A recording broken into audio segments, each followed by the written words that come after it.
Bismillah, walhamdulillah, wa salatu ala rasulullah. We start in the name of Allah and ask Him to send His peace and blessings upon the final messenger. How's everyone doing? Peace be upon you all. 15 things that you and I can do to bring about a change. 15 things. You care about Gaza? You care about Palestine? You care about Kashmir, the Rohingya, the Uyghur? You care about Yemen and Sudan and Somalia and Congo? The list goes on and on. And I'm sure I missed many. You care about what's going on around the world. You care about the state of the ummah. You care about humanity in general. Because as Muslims, we should be Muslims for humanity. We care about everybody. You care about any of these things or all of them. Inshallah, you'll find some benefit in this list. 15 things we can do. Can anybody guess what number one is? Of primary importance. You care about what's going on. You want to bring about a change. You want to maximize your opportunities. You want to have a life that's meaningful. Number one. Can anybody guess? What do we start with? Taqwa, I like that. Consciousness of Allah, fear of Allah, loving Allah, hoping and putting your trust in Allah, fearing Allah. That's good. Number one, I have never lose faith. So that's correct. Never lose faith. And by that, I mean a number of things. One, I hope this doesn't make you uncomfortable, but we do have enemies. I think it's very clear in this past year, but we've always had them. From the time of the Prophet, truth has enemies. We have enemies and they want us anxious and depressed, sad, alone, broke, lonely, single, childless, hopeless. So never lose faith. Your enemies want you to give up. They want you to lose faith. Never lose faith. I also mean something else by this. Don't sell out your faith. Don't sell out your deen. Don't sell your soul. Why and how and for what? You're going to sell or exchange your faith in Allah, the creator of everything in existence, the one who has power and control over all things. You sell that for what? A few clicks, a few subscribers, a few dollars, a few pennies, a few acres? Makes no sense. Never lose hope and don't sell your soul. Never lose faith. Number two, focus on your family. And in a talk on social justice and change, a lot of people don't talk about family. So I made sure to include it. And for a number of reasons. One is you're primarily responsible for yourself and your family before anyone else. We know this from the Quran. It's also logical. It makes sense to work outward. But also because the global system doesn't want strong families. It's a fact. Democrats know this, Republicans know this, everyone that studies these topics knows this. They see strong families and tribes and villages and communities as sometimes as a threat. So build up and focus on your family.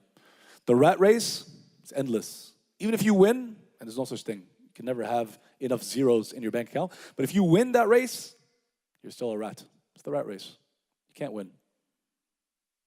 Doesn't mean you shouldn't compete. You shouldn't work hard. Try to aim to have $1 billion. Let's do it. We need more Muslim billionaires. We need good money in good hands. I'm not saying don't make the money and don't compete and don't try to build the world's best company or go up in your... But where's your heart and mind out while you're doing this? You have a purpose behind it? Are you caught in the rat race? Family is more important. Of course, as a man, you building up your career and your business and so on is directly related to building a family. How can you have a family and you don't have any money and sustenance and ability to pay the bills? So fair enough. But just a reminder, especially for the high schoolers and college kids, and I regularly speak at MSAs in universities. Nobody in that university, there's 150 different majors at UT and A&M and UV. 150, and I've spoken at Johns Hopkins and UC Berkeley and then Harvard medical students. There's 150 different majors. And how many classes in each, and how many years of studies, and how many students? None of them are being told to focus on family. They're distracted by everything else, and they're taught all these other ideologies and worldviews and lives. It's Allah, and then it's your family. So don't get caught up. Don't get distracted. Don't lose focus. You building a strong family, which for the men who are looking at me, that means be the world's best father and husband, as best as you can. We try. And take care of your wife and kids. And that directly is resistance to the system that oppresses people globally. Directly. It's not even indirect. If we want to have as many children as we can, the Prophet encouraged us to have a lot of children. He said, I'll be proud of you on the Day of Judgment. That goes against the current, all the the online trends and the messaging in our culture and the just have fun and follow your desires, and your 20s are just for this, your 30s are for that, and your 40s, how about having kids? And again, this to you, your families already, maybe not super relevant. I made this list to post online and to share at university campuses and masajid. So this one especially is for them. Again, in university, they're thought too young, just have fun, don't worry about family, don't worry, have kids. So this is something you can share with your kids as well, if they're at that age.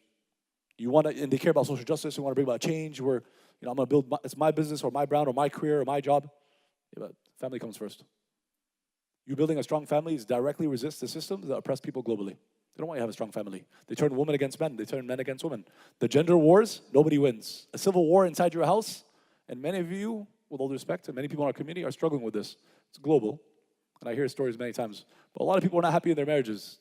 Know that it's on you, it's your responsibility to try your best, but also there are forces and arrows acting to destroy the family from within. I'll leave it for Q&A if someone wants to go into more detail. I have no problem with that. Number 3, boycott brands and institutions that are complicit in the genocide, complicit in these atrocities, complicit in the justices. And I know you know this. That's one of the most commonly things that's shared online in regards to Palestine. Boycott these companies. Number 4, and if anyone wants to ask more about number 3, we'll leave it for Q&A. Number 4 ties to number 3, but it's more difficult. It takes more work. It's even more meaningful. They go together. It's to build our own brands. You want to boycott, don't, Coke and Disney and Hulu this and HP that and McDonald's and Puma, Starbucks, etc. It makes sense, of course. But just boycotting them, that in of itself, it's like a halfway strategy. It's like you're not all the way there. Like the point is, it's about where we put our money, because money is power. And for those who attended the third khutbah today, I don't think I mentioned it in the first 2, but Muslims in America spend $150 billion a year. We're not poor. We're weak in the sense that we're not confident and we're not stretching our muscles. We're not like doing our best. We will, inshallah. But we're definitely not poor. And you can say we're few, 1.5% of America, 6 million people. You can do a lot, but we're definitely not poor. We spend $150 billion a year, another $50 billion in taxes every year, Muslims in America. Globally, the global Muslim industries and halal market is $9.71 trillion as of 2025. So we're almost there. We're definitely not poor.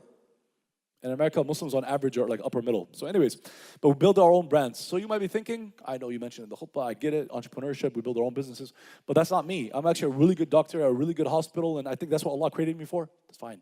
Just don't encourage your kids, don't tell your kids that that's the only thing they can do. Not that it's bad at all, but there are other things. Some of your kids aren't meant to be engineers and doctors, and I know that's like completely unacceptable. We can talk about it in the Q&A more. And if you want to talk to me personally, we can. I can share with you my story, my examples, my parents, my friends, my brothers.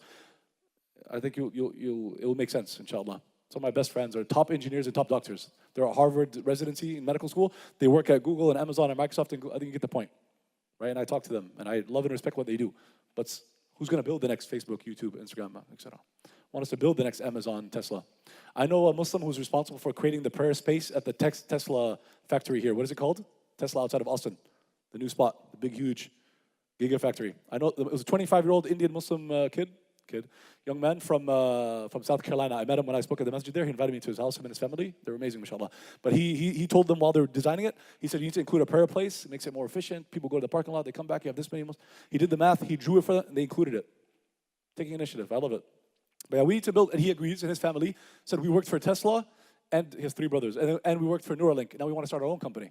So I think they're a great example as a family. Pray their prayers, focused, inshallah. Again, it might not be you, but you don't tell your kids that the only thing they can do, that they're A+++ in life, is to get A+ in school all the way through, go to top universities, and then go to the career fair and apply to these different companies. I went to those career fairs. I talked to people who talk to 2 or 3 and then just sit around and chat. I talked to tens of companies. I researched all of them. I knew exactly what they're doing, past, present, future projects. I knew all the industry trends. I talked to all of them. And then I was like asking myself, why do I have to apply to them? Why not one day I stand at the booth and people are applying to my company? So just because my name is not John Smith, does it mean I can't start a business? Why? Based on what? What rule? What law? What written or unwritten rule in America stops you from starting a company? Nothing. It takes 3 days to start an LLC in Texas. And then it takes years to work hard, and it's not guaranteed. It's not guaranteed if you're white or black or Latino, and it's definitely not guaranteed if you're Arab or Indian. Nothing's stopping you but yourself. But if it's not for you, it's okay. There's nothing wrong with being an employee. But we can have the whole community, we're all employees. And then when it comes time to donate, we donate 10K, 15K. If you have a multi-million-dollar company, you can donate more. You can build more masajid. You can donate more to Gaza. You can take care of the homeless in Austin and America more. When Muslims are running for politics, they need support. We need to have our own brands. And even besides the fact that building a business, inshallah, when it's successful, can bring in a lot of money, you can donate, put that aside. Just in building the brand and having that name and the messaging and the website and the Instagram and whatever it is, the place, that end of itself, there's da'wah in that. There's a message. A brand is your message to the world. In it, the way you treat the people, the product or service you offer, what it does, how much you charge, all of that in it is already, so even if you don't take that money and do something amazing with it, you just build a house and for your kids and you just, right? Even that is still da'wah. It's still great. We need that. How did Islam spread to the countries that we come from? What army went to Indonesia? Make sense? Indonesia is just one example. It's the most famous case study. It's not the only time. It's not the exception to the rule that businessmen from the Muslim world went to there and they converted because they loved the business people and they loved their brand and business and how they dealt in the interactions and the akhlaq. That's not an exception to the rule. That is the rule. You think Muslim armies have been all over the world and that's why we have Muslims in every country? Of course not. They went around and slaughtered everybody. That's good. Our enemies, they have this story because they're jealous and hateful and angry at the fact that they're slaughtering everyone and still no one wants to convert. Go around slaughtering people. People convert because they want to, because they dealt with us, they heard from us, they interacted with us. Intermarriage and through business and through da'wah and through scholarship and discussions and debates. That's how Islam spread throughout the world. And America is the best and easiest place to start a business. Probably in human history, it's never been easier to start a business. Again, if it's not for you, just don't encourage your kids not to even consider it. And if at 15 they start a business and it doesn't succeed, that's okay. The first few companies probably won't succeed. It's worth trying. We can leave it for Q&A if you want to talk in detail. Number 5 is obvious, support charities. And if you want me to go into detail, I've been in volunteering since I was a kid, over 20 years in different charities. I can tell you which ones I like, which ones I dealt with, which ones I think are doing a good job, and I have no problem. If you want to talk about that, we can. Support charities. Our community, alhamdulillah, is very, very, very, very generous. Not that we can't do better, but we generally do. We donate probably like $1 billion in the US and Canada every year, something like that, to different, Islamic Relief and a number of other ones. So alhamdulillah, we're charitable. And the Muslims in the UK, they get the award every year, most charitable community in Britain, alhamdulillah. Number 6 is to lobby Congress. Raise your hand if you are familiar with the concept of lobbying. At some level, okay. Lobby, L-O-B-B-Y, lobby, to lobby congressmen to speak to your representatives. Okay, that's good. That means it's meaningful to talk about it. Alhamdulillah, I'm not doing anything with my life. I'm not even close to scratching the surface of, I waste a lot of time. But something I'm proud of, I've spoken to over 50 politicians so far. Austin and Houston, and DC, right? Every year a Muslim community goes to the capital of their states, it goes to the capital of the country, speak to the representatives. I've spoken to Democrats and Republicans. Most of them are non-Muslim, and a few Muslims that are running. I try to support their campaigns. Now, Muslims say what? They say like, you're gonna go speak to them. They're not gonna listen to you. You're not coming in with their money. You're not a Zionist. You don't have them in your pocket. You're gonna talk Islam. They don't want to be Muslim. They're Islamophobic. We have 1,000 reasons not to try. It's a $200 plane ticket. Go from Austin to DC. And if it's not you, it's your friend. If it's your brother, it's someone from the community, someone you support. Pay for their. It doesn't have to be you, but every masjid should be sending people every year. You go speak to. Usually, or many times, directly that congressman and senator that represents you or your state. Sometimes it's someone who works for them, but many times I spoke directly. I'm sitting in the office with them.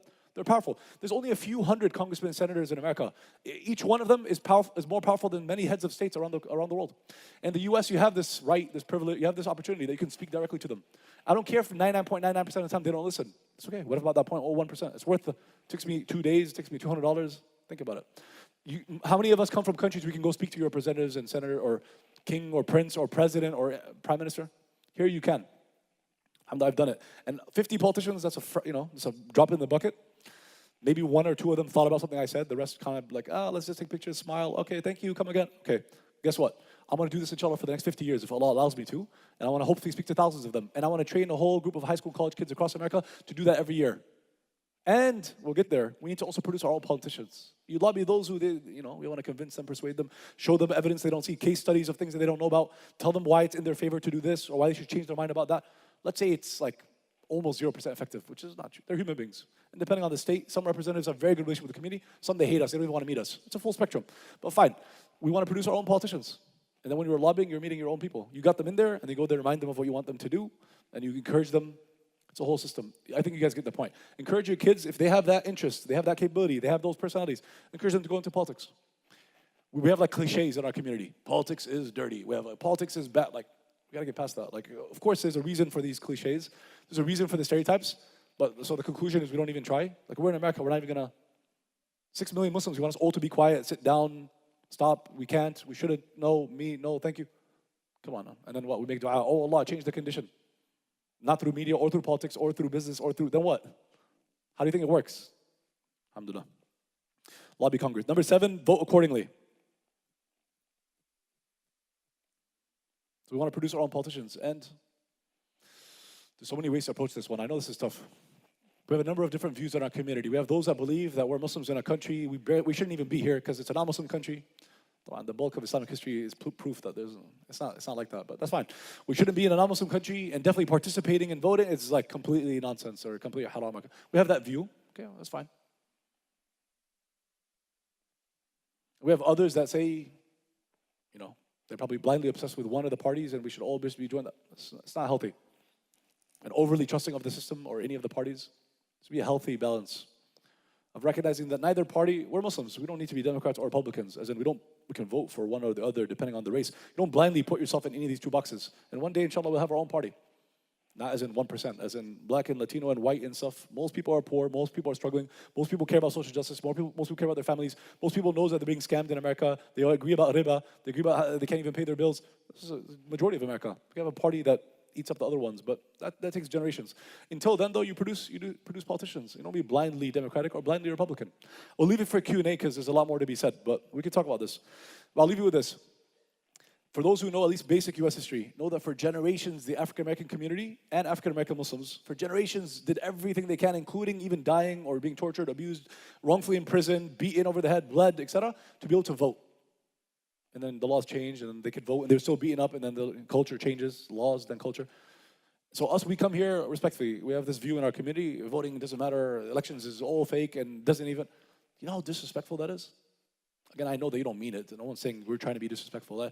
We come from countries there's no voting. And we're in America where the majority are non-Muslim. And the Zionists run the government. So yeah, voting, I get it. And it's frustrating that all that's going on. I get it. But even just saying things like that, even when we think that way, you know how disrespectful it is? There's a group, they're 50 million, what is that? Like 15% of America, African-American community. They spent generations dying and doing everything they can, because they know how important it is who leads over you, to do everything they can to vote. And we're like, no, voting doesn't matter. Of course it does. They wouldn't be torturing them, they wouldn't hit them on the head to make them bleed in the 60s, not 500 years ago. This is like the United States is an actual country, not the colonies. And slavery is not a thing anymore. They've been freed for generations. And the laws federally have changed that black people can't vote. And they're going out after Sunday, dressed up in their suits and their thobes, and they're going out to go vote. Families, they're holding hands, it's peaceful. They're protesting, it's already legal. And they hit them on the heads. And you guys seen the movie Selma? If you don't watch movies, I respect it. If you do watch movies, it's a generally clean, good movie. Watch the movie Selma, about Selma, Alabama. This is 60s. My grandparents are still alive. We have Muslims maybe in this masjid that are alive in the 60s, not 1,000 years ago.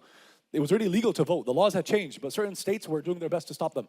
They're hitting them over the heads, tear gas, throwing things, attacking them with dogs, not to go vote, when it's already legal.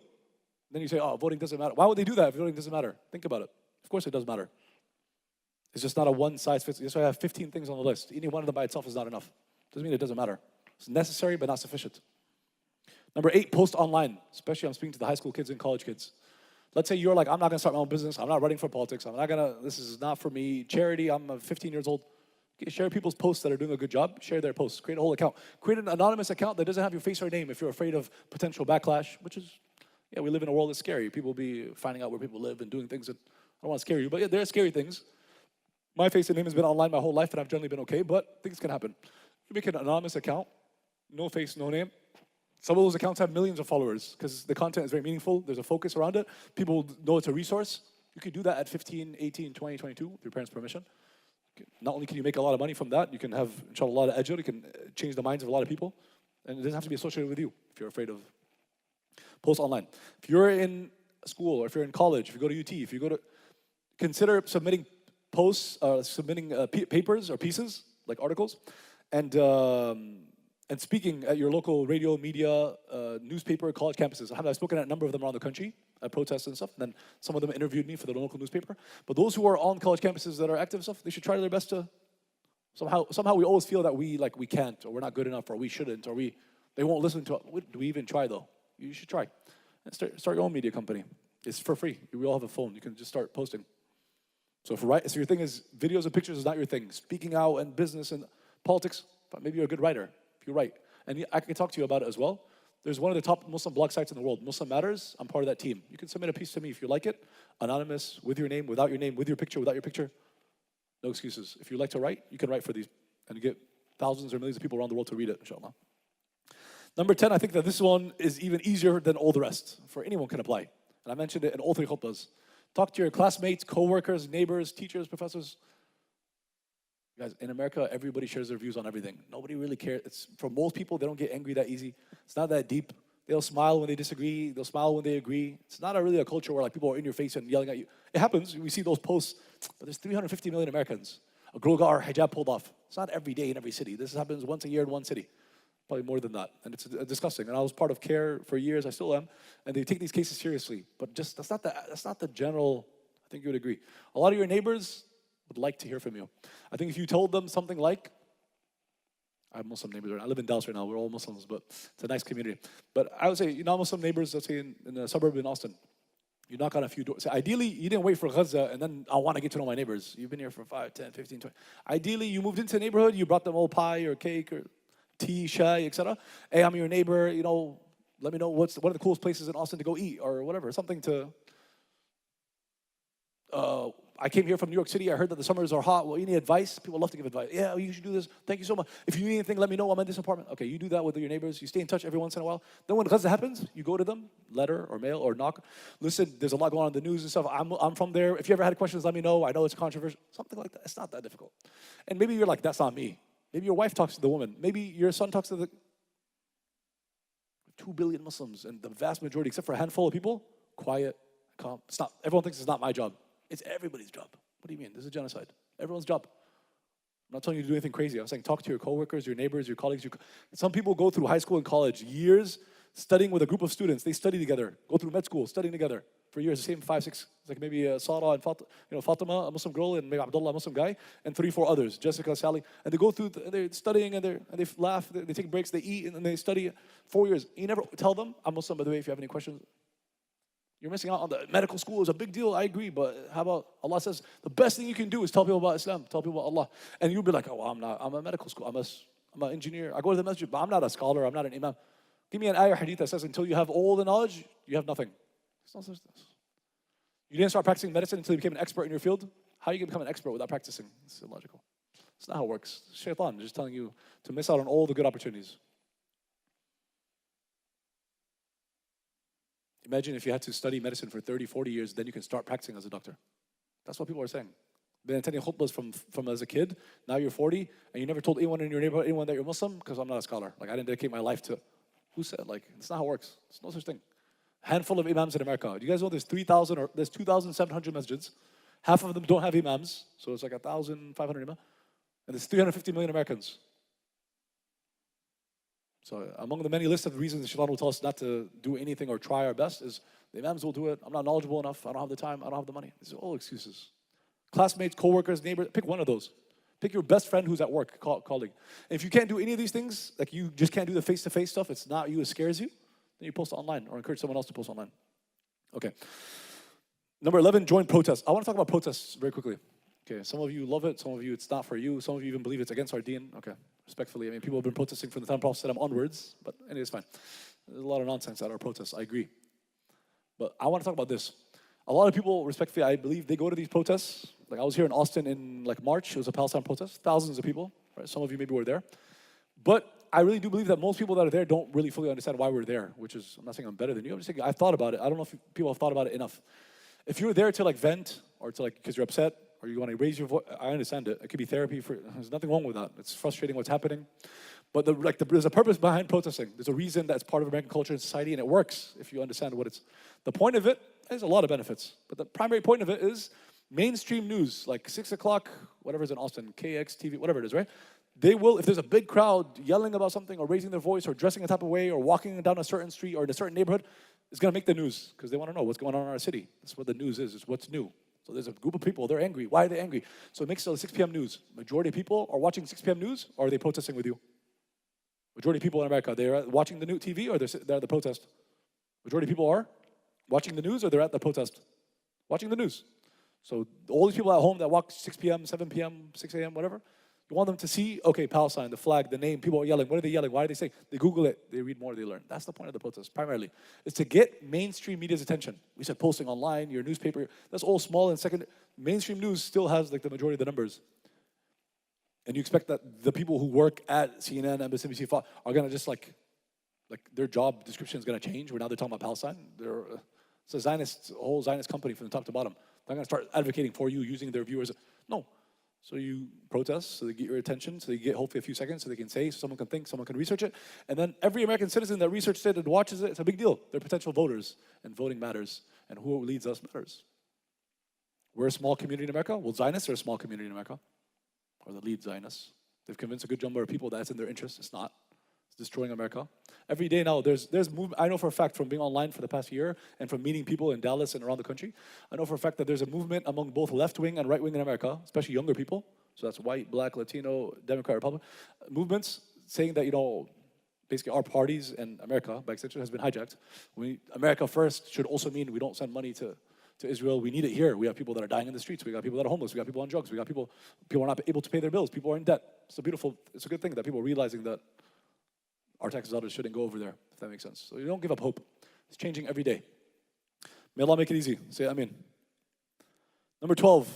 To me, I think this is more important than all the other things. Other things is just my thinking and things I've been involved in and things that I've thought about. It's all, you can take all of it with a grain of salt. Number 12 is just a fact. Okay? It's in the Quran, it's in the Sunnah, and everybody knows it. Muslim, non-Muslim. It's number 12, I'm especially focusing on the youth, but for everyone. Find good mentors. I have it on my list of 10 things I call 10 rules for success. It's another list I give, high schools and masjids. And on this list, because it's a shortcut to life. Anything you're trying to get better at, making change, school, work, it doesn't even matter. In any aspect of your life you're trying to get better at, anything you're trying to learn, there's a shortcut. It's always been the way. It's the way Allah, there's things that are just, that's how Allah created the universe. Sunnatullah fil khalq. The way Allah created things, or made things, or designed the world. That when you have a coach, or mentor, or teacher, or so on, that's a shortcut to learning something new, or learning the skill, or developing, or training. That's how it is. And every once in a while there's an exception. This guy became a top scholar in the world. He just read the whole library of Damascus by himself. Okay. Exceptions make the rule. They don't disprove the rule. When you find a scholar, he read all the books and he actually understands everything really well. And he met other scholars and they're like, wow, he knows his stuff. But he didn't actually have sheikhs. It happens sometimes. That's the exception to the rule, which means there's a rule. The rule is the best and easiest way to learn something new or to change or to develop or to grow or to get stronger in anything. Basketball, math, Quran, physics, it doesn't matter. Is to have a coach, a mentor, or a teacher. Makes sense, right? It's basic.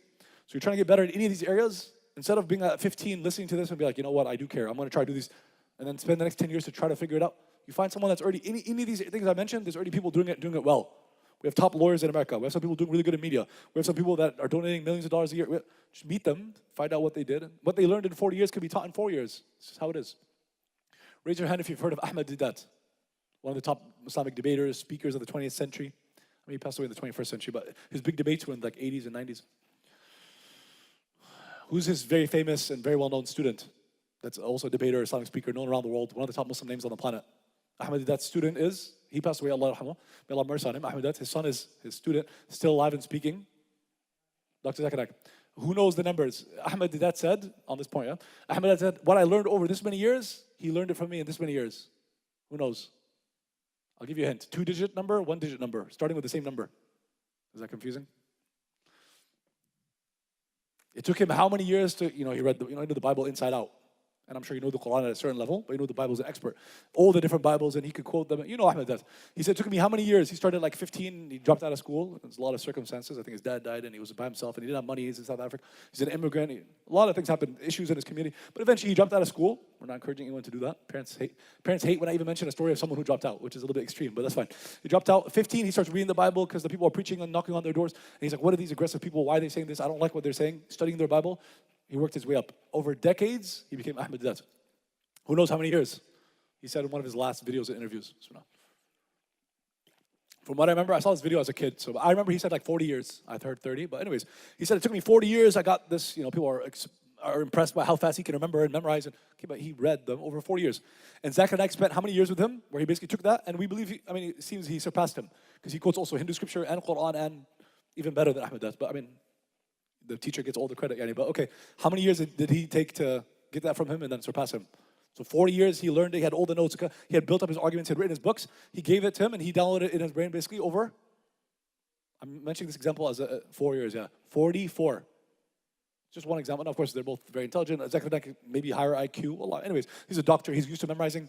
It's just one example, but it just came to my mind now. But to tell you, it took him 40 years, gave it to him in 4 years, then he outlived him, and he surpassed him, he's younger, and he built other books, and then he gets all the ajr. This is how it is. Coaching, teaching, mentoring. You want to get better at any aspect of your life. One thing I did in high school that I'm proud of, it worked out. I spent some time with some of the best basketball players in my high school because I wanted to get better. I was never the best, and I still didn't.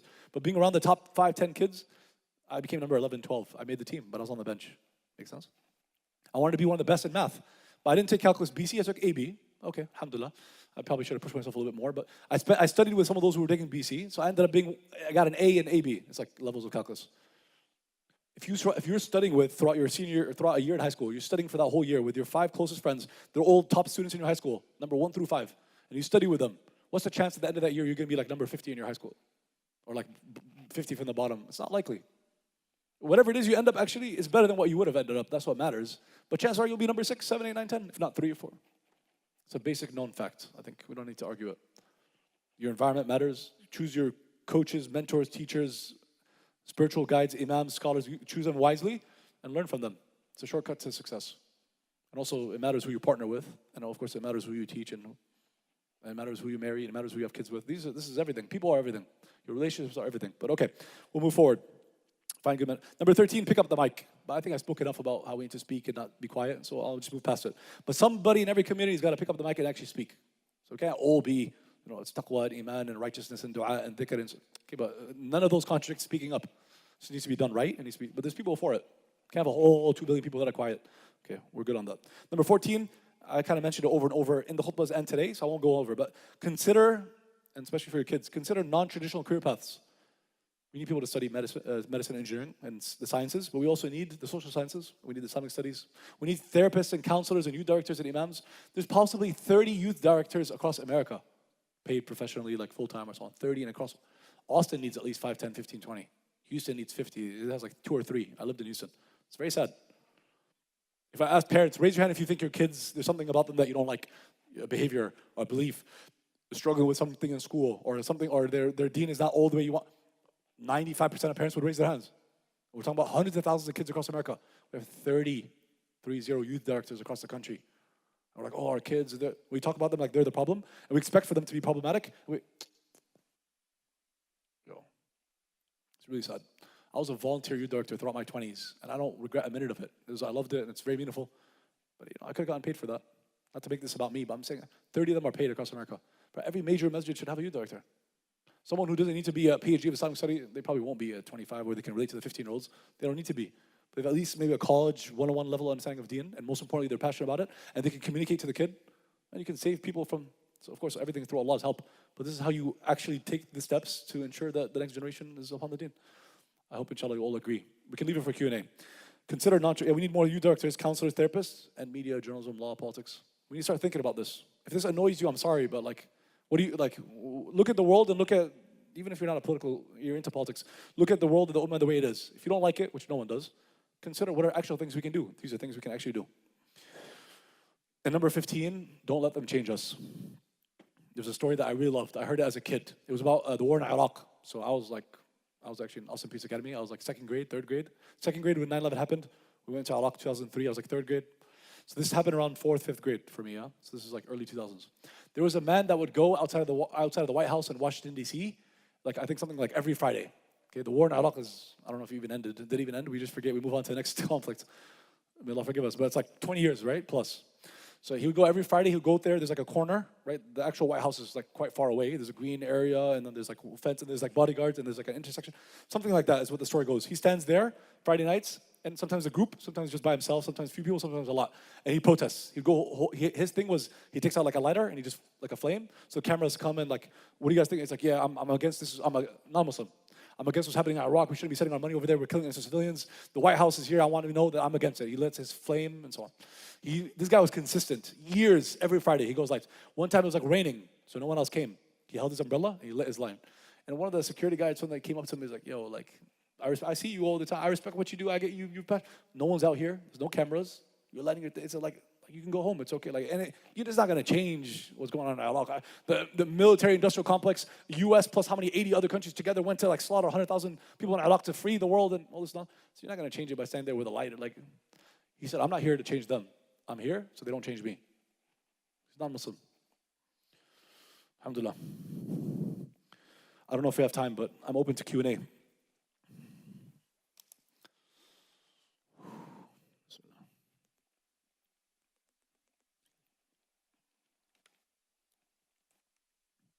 How's everyone feeling?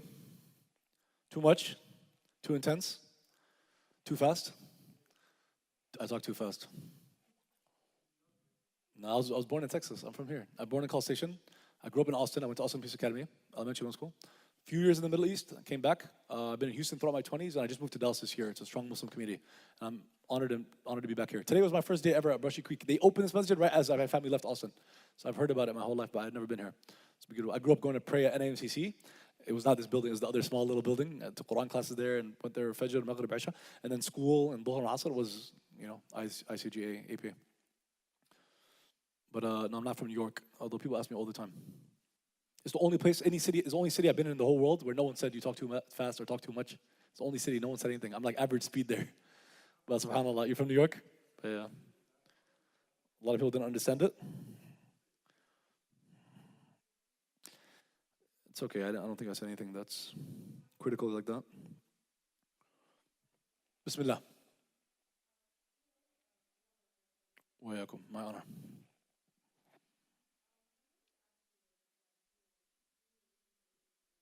Says you have to be a little bit louder, a little bit louder. You don't have I don't know.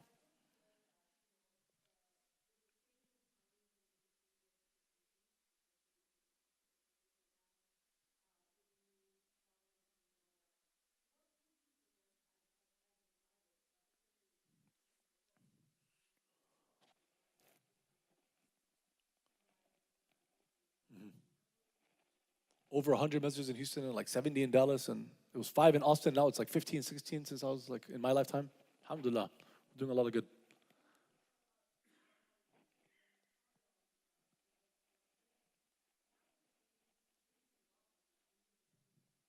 It's a great question.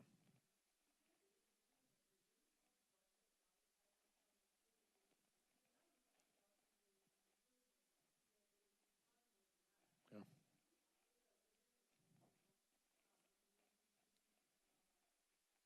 It's just, if I had to think of like the ideal question, I would hope someone would ask me. I don't think I could come up with anything better. May Allah bless you and protect you, sister. That was a great question. I'll try my best to do it justice, but that was an awesome question. What can our masajid do? And I'm gonna be positive. Like we should change. I'm gonna come in here and say the masjid should, like it sounds a little bit negative, and especially I'm younger than most of the board.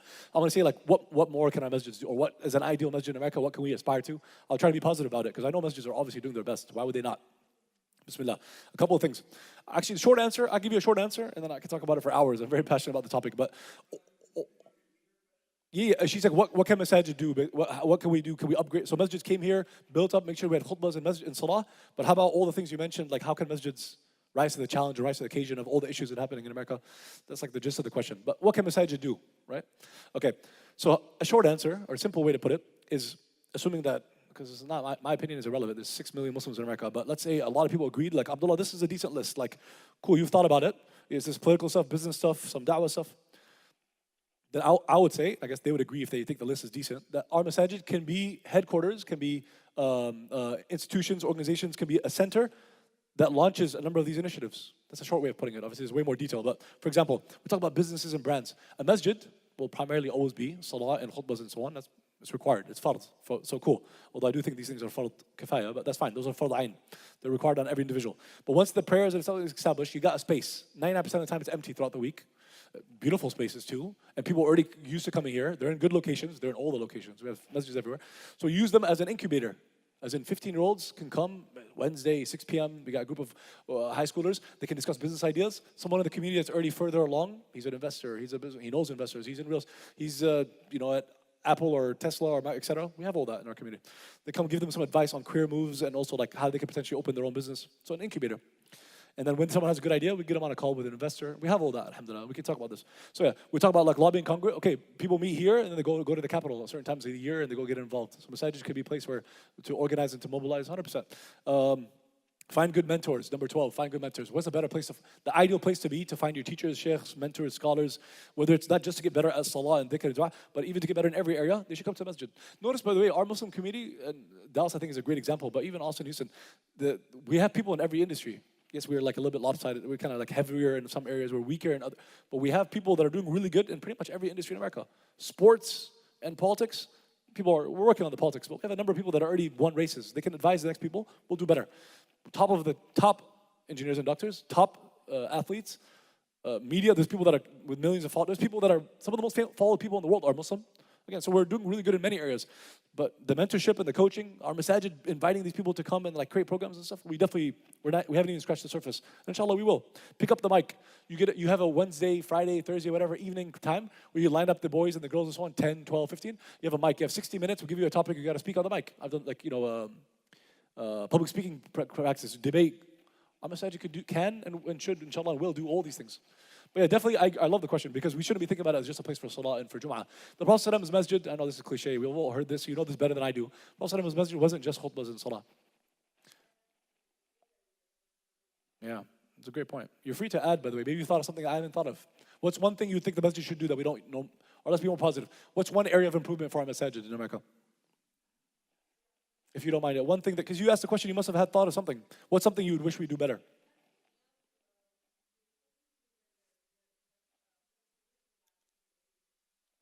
The generational gap. I've spoken about that in masajid around the country.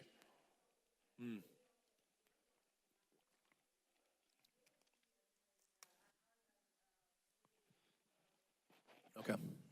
Sister, are you if you don't mind me asking you, are you involved? Are you a board member or related to, huh?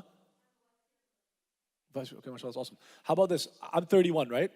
I've done a couple of times, masjids pressured me into speaking about parenting, and I'm like, yo, I'm not a parent. Like, my parents like, do not do it, and I did it, which is not good. But I tried to give some advice. I've mentored and tutored like thousands of kids, so I know kids very well, and I've given some advice. I think parents appreciated it, but that's not the ideal thing for me. Like, you gotta be a successful parent to teach people about parenting, but I'm not even a parent. But what if I come here, what if you invite me back, inshallah, I do a program on the generational gap because I'm 31. I can talk, and I'm pretty good with the 10, 15, 20-year-olds. Maybe not as good, but I try to be as good with the 40, 50, 60-year-olds, but I'm like right in the middle. So I'll come and I'll do an interesting, and we'll make it fun. Okay, we'll do like a Jeopardy Kahoot. I'll think about it, but I'll create something, inshallah. I've been thinking about this. I just haven't done that. I'll do something that gets you to realize how different the views are and why they understand and make people, it'll be like, crying and screaming and yelling and laughing. It'll be fun. Let's do that. I love it. The generational gap is huge. Okay, I want to comment on this, right? I like the ideological, political side of things. Just like I was saying that people purposely turned women against men and men against women, I don't want to even use the word feminism. I mean, women's rights, of course, we're Muslim, but like there's obviously, Zionism behind it and ideologies behind it, and there's some evil behind it, and there's some evil, what is the word? Waves and elements to the feminist movement. But fine, that's another topic for another day. But also the generational gap, it's on purpose. Some of it is natural. Like if you're 20, 30 years older than your kid, you're not going to think the same way. No two people in human history have ever fully agreed. No two people in human history, I don't care if they're husband and wife, son, mother, imam and student, co-worker. No two people in human history have ever fully agreed. No two people in human history have ever fully agreed. Say it. What did I just say? No two people in human history have ever fully agreed. Say it. Is it that hard? No two people in human history have ever fully agreed. What did I say? Have ever fully agreed. No two people have ever, it's never happened, but you guys understand why I repeated it 10 times? Why? Because we're always arguing and always fighting and always debate. We expect like everyone needs to agree with me. Bro, no two people in human history have ever fully agreed. Prophet ﷺ and Abu Bakr was like the ideal Muslim, so he basically followed the Prophet and everything. I don't remember a time where they debated, but maybe it's possible. But Abu Bakr and Umar, Khattab, they had multiple major conflicts. Sometimes the Prophet ﷺ took his side, sometimes he took his side, sometimes he was right. So just relax. Doesn't mean one is good. And for us, every time we have an argument, it ends up being like one is basically saying the other person's evil, like implying, leave the intentions out of it. Just assume everyone's good intentions. You sleep like a baby. You sleep well. Just assume that everyone has good intentions. But if they have a bad action, we talk about I'm not saying there's no consequences and it doesn't matter. If someone's doing something bad, the action is bad, it's bad. I'm saying we're always focusing on other people's intentions. It's on purpose, by the way. It's all on purpose, yeah. May Allah help us all. Zionists are a few people. There's 8 billion people on the planet. What would you do if you and your few friends decided you're crazy? You want to take over the world and kill everybody, or not even kill everybody, you want to take control of the world. Do you know what you're going to do? What are you going to do? Turn people against each other. Divide and conquer. It's not that complex. And like divide and conquer, we've been talking about it from the Romans and the Muslims, and now it's Palestine, Iraq. We always keep talking about divide and conquer. You know why? You know why they do the same thing every time? Because it keeps working. We keep arguing and fighting about every small and big all the time, and we don't forgive, we don't forget, we don't move on. We just keep, especially with all respect, our Arab culture, is when we start an argument, it never ends. Am I wrong? The elders, when Arabs argue and stuff, we never. It can be so small. It can be so small that years later they're still arguing. They don't even remember what they're arguing about. It's disgusting, man. Even with the genocide happening, I'm glad. But one of the positives this past year, I've seen way less drama, arguments, fighting in the masajid. Yeah, or no, we still have. I don't know. I've been to a few. Generally, it seems like it's better. People are more. I think the hearts are. Because people like understand that, but we should have always, it didn't have to, 40,000 people don't have to be slaughtered for us to be like, wait, there's more important things than where you put your foot and hand, and who's the board member? Like, well, who cares? Like, just move on, man. Yeah. No two people in human history have ever fully agreed. So you expect everyone, but a lot of us have this, including me, because I'm like, I have an ego, a big ego. I want to like change the world and be the top imam, and okay, I have to remind myself. Yeah, we have this delusion, especially as men. Okay, men and women have their own strengths and weaknesses. The test for men is we naturally want respect and want people to look up to us and want to be leaders. Maybe not every man, but it's very common. So we have a delusion sometimes that like one day if I say the right thing or the right speech or if I get enough respect or get the right degrees or whatever, something happens, then everybody's going to just like follow me. Bro, no two people in human history ever fully agreed. It's not like, you don't need all that. And it's not going to ever happen. Doesn't mean you can't be a leader with a respected following, etc. But like they're not going to, but if you think they have to blindly follow you, we don't want that. That's not going to happen. It's not even a good thing. It's impossible. Yeah. And every time two people disagree, doesn't mean that has to become like a whole war. Like we have real war. There's people trying to kill us. They're slaughtering us. They're going around the world and slaughtering Muslims. And we're fighting each other. Like, come on now, man. Take it easy. Bismillah. You want to say something? Anything, God. This one or this one? Thank you so much, yeah. I should have thrown it up there.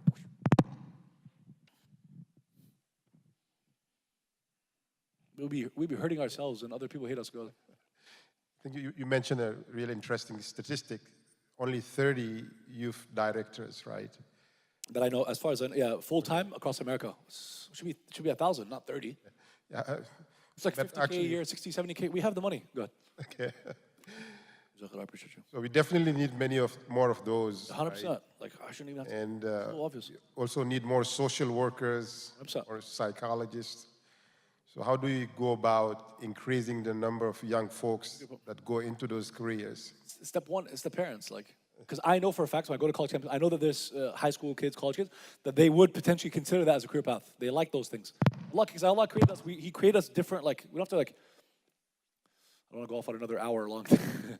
But, like, we have human nature. And in our times, with all the chaos in the world, and a lot of ideologies that believe in taking humans and just turning them into whatever they want. Men and women, same, put them into one, men and women, they're just like, they change our nature and put us into a certain type of clothing and a certain type of thinking. They want to brainwash it. They want to turn us into like machines. And so we have these global trends. So we forget, and this is one of the things that Muslims need to yell to the whole world, or speak gently, politely. We need to tell them that Allah created us and that we have a nature. There's such thing as human nature, and not everything is up for change. Right? So we're created in a type of way. Among the ways in which we were created, and part of that's natural to us, is Allah already put in every kid different interests, different strengths, different weaknesses, different personalities. So our community is supposed to be like finding the talent. You have to like create it. Yeah, Allah created. We don't need to create it. We just need to discover it. That's not that difficult. Like or maybe some people are strong. Maybe that's one of my strengths. Other people, maybe they don't see it like that. I walk into a masjid, I see the kids, I can already start creating theories. But if I spent a few days with them, and definitely spent a few years, I will help them on their path to different. Alhamdulillah, I have that. But guess what? A lot of you can code. And a lot of your doctors, I don't have that. Not that I can't. I don't have that interest in. It's not how I think. I spend all day thinking about like this. So basically we need, but step one, but the parents though. So Allah already created in the kids. They already have the talents, the passions, the interests. And in America, you're not going to be in a country with more opportunities. Like what do you want them to do? They literally say everything's halal. Like, well, I don't know what if they stop? Like, bro, it's just, man, everyone's doing everything. No one cares. Nobody cares. I don't take that the wrong way. I'm not saying we should care less about Muslims. I know we take things seriously. We care. I'm saying we're in a society that nobody really cares what anyone else is doing, and we're living through the communication media age. In human history, like, the Stone Age and it's the communication age, and we're like, what should we do? Like, we have a message for the world. And it's a communication age. You speak up. Like, it's not that complicated sometimes. And we're living in America where anyone can do anything. We're like, should we or should we not be outwardly public about our Islam? Bro. It's not that difficult. Yeah, so our kids, it's the parents, respectfully. I love my parents, but it's the parents. I know they struggle with it. I know it seems to be very difficult. Our generation, we have other things that we find very difficult. It's a generational thing, like the sister said. But Allah already created in them the talents, the passions, the interests. You kind of sometimes just need to allow them or give them that option. But you don't have to create.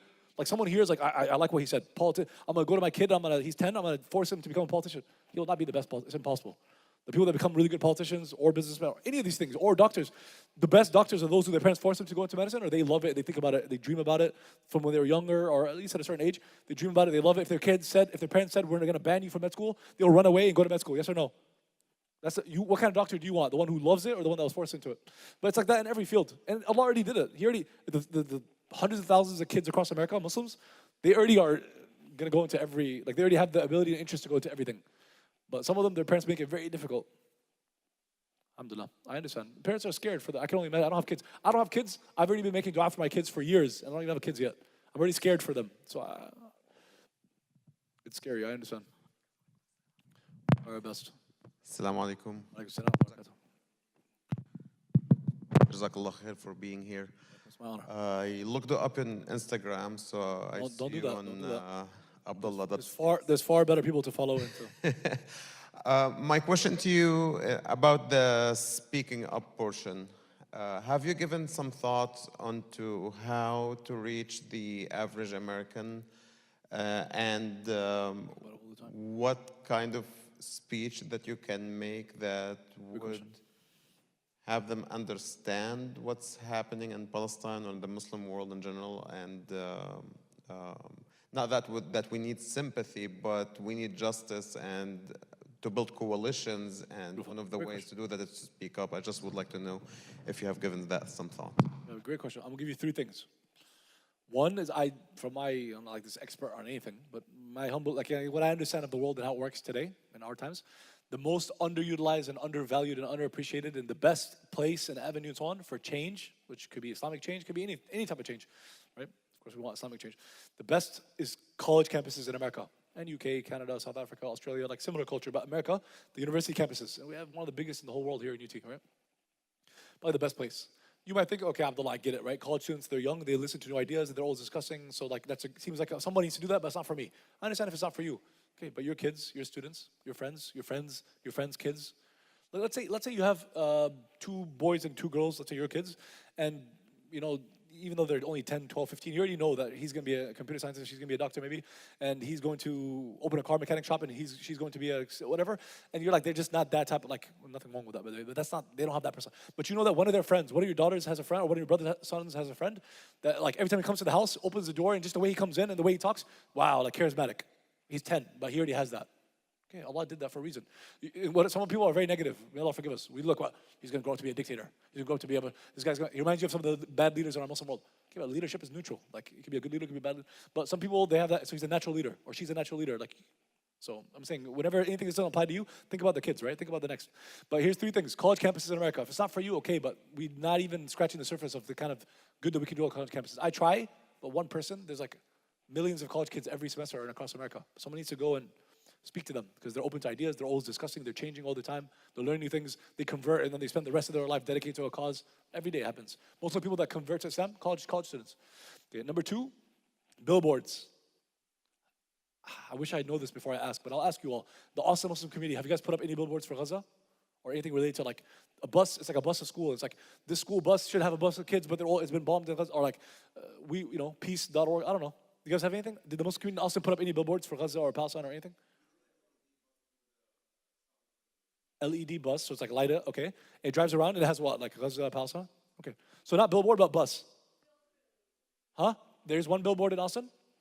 Okay. From what I know from Houston, I think Austin's more expensive, I assume, on everything, but it was $2,000-3,000 a month. It's more here, probably?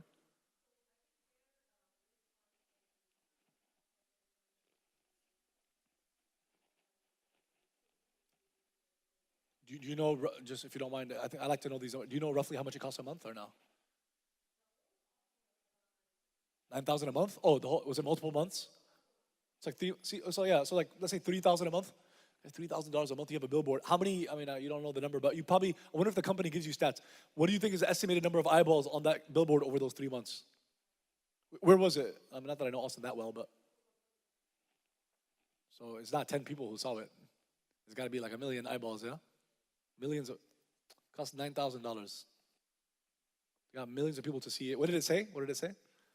Somebody need to send me a picture, man. I love it. Huh? Try to look it up and send it to me. I appreciate it, man. Allah bless you. Cool. So as far only one billboard in Austin, can we try to have another one? Guys, the war didn't end. It's been over a year and they're still slaughtering people. So can we try to put up another bill? Is that a goal? Hey, we come up with something practical by the end of today? It's not about me, it's about you guys. I'm a nobody, but if you guys can do that, that'll be very. Can we try to put up? So if the community puts together 10,000, we can have for 3 or 4 months. We can have a billboard up that has something meaningful in an area of Austin where billions will see it. Who can lead? Can you, sister? Do they all know you? Because I don't think Huh? So they lead on these things. That's great. I love care. That's great. Can the masjid, can ICBC, right? Islamic Center or Brushy, can ICBC, can you guys promise to try to talk to CARE to have one more billboard up in Austin over the next couple of months, $10,000? Is that, can we try? Yes? I said, can ICBC put up 10,000 for one billboard? This masjid can't do it by themselves? Inshallah? Inshallah. Say inshallah. We'll try best. We'll try? $10,000, guys, that's not that much, right? Am I wrong? That's not that much. For millions of people will see something about Gaza. Like, it takes a few of them to run for, maybe one of the people that sees it runs for politics. A few other ones, thousands of them are going to vote. A number of them are going to go post online. So actually, it's not even just a million that see it. Then they might talk to their family or classmates. So you get millions of people, $10,000. It can't be, that's great bang for your buck, you know? So I said 3, right? I said college campuses, billboards, bus. Bus is good. And there's a third one, let me remember. I was going to say, the question was speaking, namus, how do you, ooh, I should have written it down. I had 3 points. It'll come back to me. College campuses, billboards, I forgot. I don't know if I was going to say post online, but we already talked about online. It was something else. Parks. Austin has a number of parks. In Houston, I'm sorry, I know this might be kind of offensive. I don't mean to keep comparing, but like I lived throughout my 20s in Houston. It's a bigger, Muslim community, so it's fine. It's not comparing. It's apples and oranges, and then Dallas, mashallah, they're strong. But again, it's different sizes, they're older, they're everything. Yeah. I'm saying, I didn't mean to be, I keep saying Houston is this, Austin. I'm not trying to be like, that could be offensive to compare.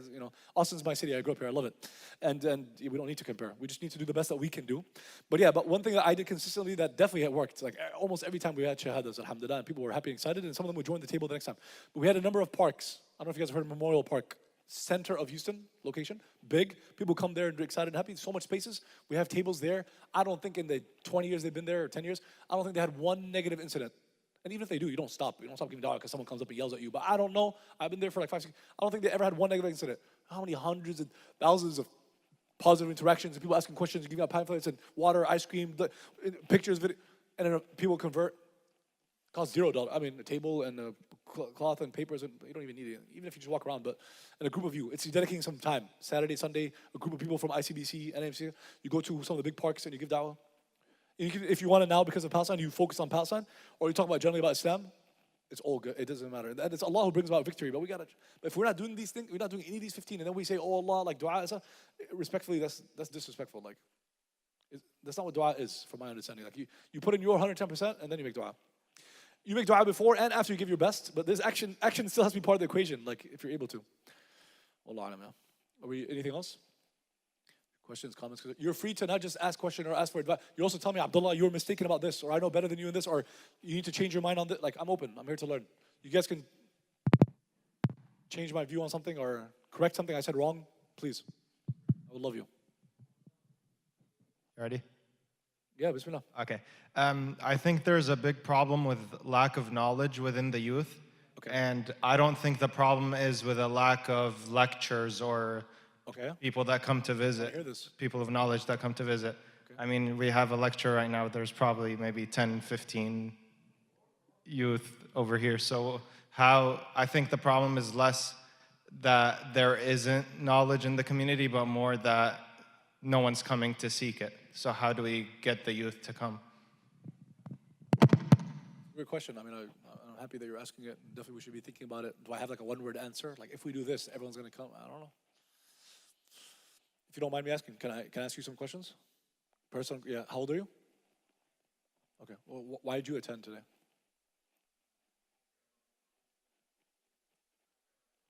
How many Muslim 19-year-olds do you think are greater Austin? Okay, but there's also, I'm sure there's other Friday night programs in Austin, so definitely not everyone has to be here, and I'm sure any of the other speakers are more qualified, so it's okay if they went to the other masjids. But let's assume, how many 19-year-old Muslims are in Austin? I don't know about tens of thousands. I don't think tens of thousands. 19, just 19. But there's got to be, maybe some hundreds. But yeah.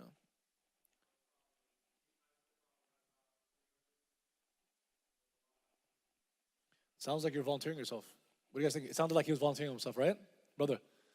It sounds like he's going to dedicate himself to bringing the high schoolers. Yeah, that's what I heard. You guys heard it? We all heard it. Raise your hand if you heard it. He's going to go bring the high schoolers next time. You think I'm visiting from Dallas? You think about like how, I'm not gonna say impossible, not impossible, actually not even, I might even do it or try to do it. But like realistically, like I came from Dallas and I'm nobody, but whatever, some other speaker, for them to like, there's a Friday night talk, I had time between Jum'ah and I'm gonna go get the high schoolers, like I don't even know where to start, where to go, what to talk. Those who I know, they're my age from when I grew up in Austin, some of the younger. For me to even think about a strategy of how I could possibly bring anyone to tell them about this today versus you bringing other kids your age. You're not kids, you're young adults. Sounds like a you problem. I love you, may Allah bless you, bro. But can you guys try to bring other people?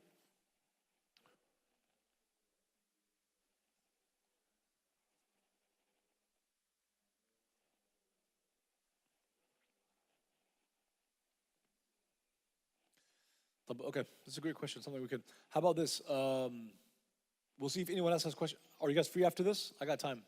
We can talk. Like it could be different audience, different dynamics, and different age and so on like that. Let's see if the masjid community has anything else. But maybe we'll talk about it because I have some things to discuss for sure. But yeah, I've done some masajid around the country, alhamdulillah, and as long as they invite me, I'll go. But definitely where I have, I think, better impact, and it makes sense. I'm 31, like a 50-year-old, why would you listen to a 30-year-old? I respect it.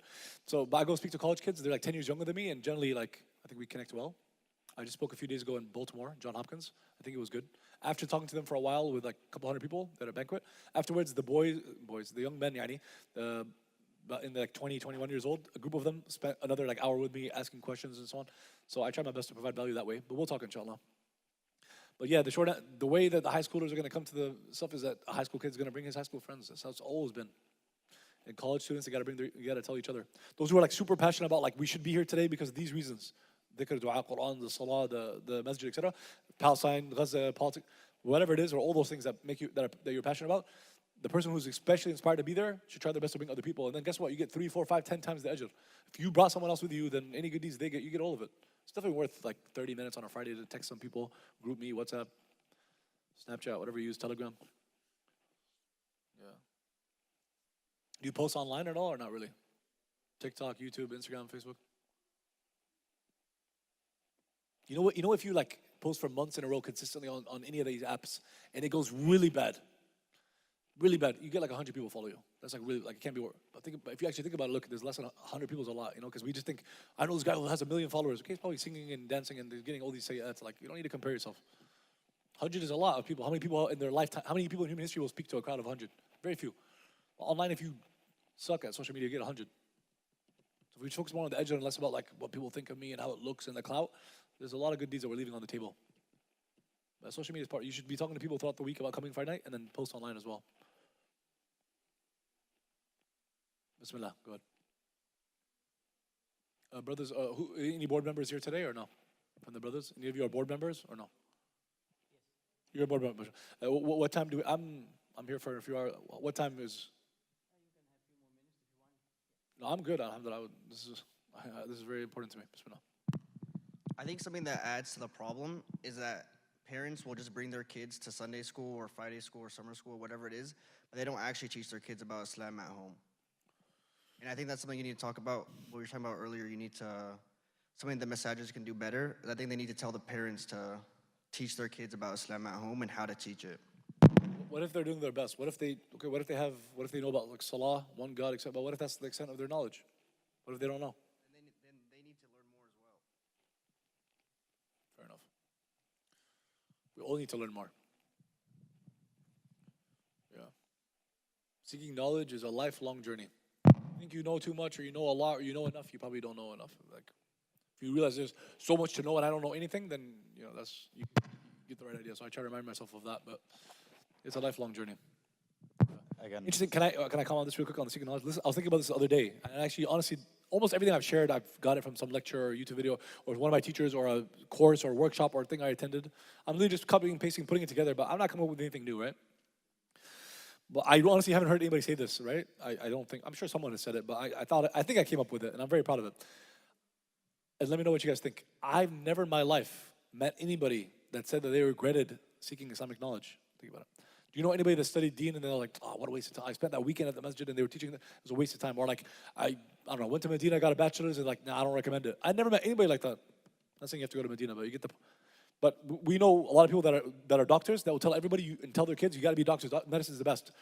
Beautiful. But we know people that will say like, I did medicine, but if I could go back, I would do something different, right? Not everyone who's a doctor thinks it's the best thing ever. Some engineers, But in every field, even some people are athletes. Muhammad Ali was heavyweight champion of the world. They asked him, it's like, so when he's older, like, so you want your son to go into boxing? It's like, oh, my son to go into boxing? Bro, I did that to pay the bills, but I'm getting punched in the face. This is horrible. I want my kid to be an imam. Like Imam Muhammad Muhammad, this is one of his teachers and mentors. African-American imam who's incredible. He was his teacher for like 40 years, the son of Elijah Muhammad. Anyway, that's another topic for another day.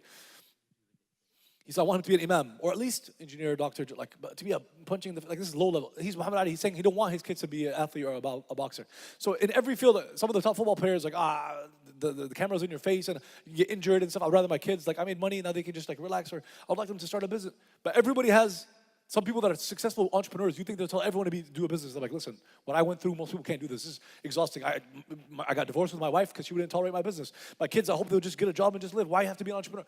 But I've never ever seen anyone that studied Deen that said, nah, I don't think. Everyone I've ever talked to, Azhar, Medina, studied in America, studied in the Maghrib Institute, Zaytun, I don't care. They all said, it's the best thing ever, everyone should do it, you should get at least, even if they're not paid. Some are paid to do that, some are not paid to do that. Some of them, they have a affiliate, like they're marketing for their organization, they get paid first. That's fine, I don't see a problem with that, but some of them, they're not. Most of them are probably not. They just believe it. Like everyone should, at least a bachelor, you need to know your Deen, it's your Deen. I went there the best years of my life, and they talk about your journey to go into Medina and what happened. And have you ever met anyone that studied Deen that regretted it? I'm honest, in my experience, I don't know if that's like an ayah or hadith, but I've never seen it.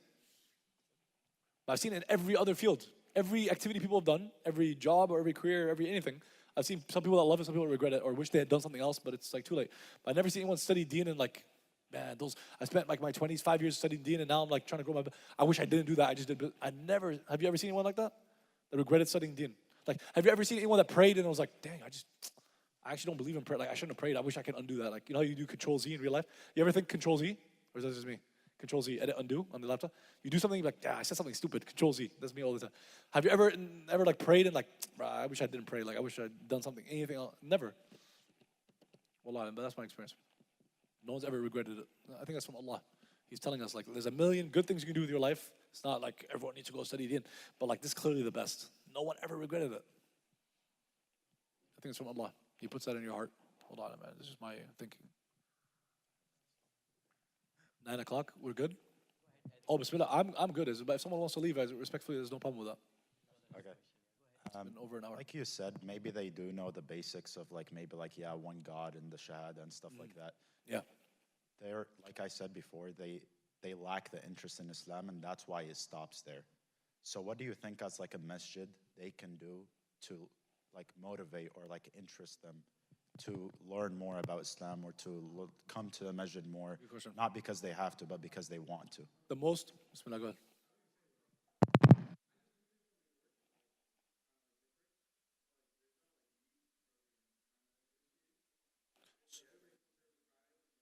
If you don't mind me asking, you're saying ICBC, or you're saying Austin, or you're saying Texas? Yeah, I'm just wondering, just so I understand where you're saying ICBC or Austin or Texas? Okay. He's a board member, you gotta talk to him.